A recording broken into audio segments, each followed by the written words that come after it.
आणि राज्यामध्ये सध्या औरंगजेबाच्या कबरीच्या मुद्द्यावरून राजकारण तापलंय।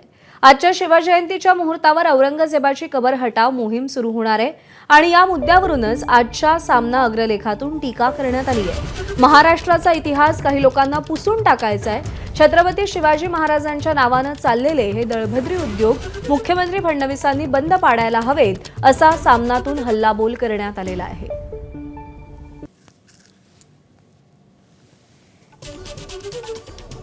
तर शिवरायांना हे पटेल का असा सवाल विचारण्यात आलाय। काही नव हिंदुत्ववाद्यांची अशी गर्जना आहे की ज्याप्रमाणे बाबरी पाडली त्याप्रमाणे औरंगजेबाची कबर उद्ध्वस्त करू।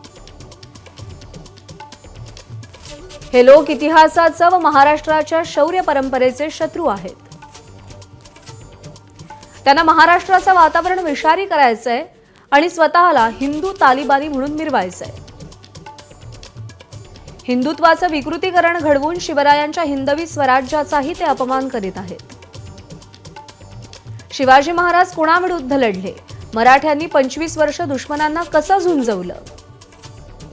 महाराष्ट्राच्या स्वाभिमानावर घाव घालणाऱ्यांचं थडगं याच मातीत कसं बांधलं जातं? हा इतिहास काही लोकांना पुसून टाकायचा आहे। छत्रपती शिवाजी महाराजांच्या नावाने चाललेले हे दळभद्री उद्योग मुख्यमंत्री फडणवीसांनी बंद पाडायला हवेत। एबीपी माझा, उघडा डोळे बघा नीट।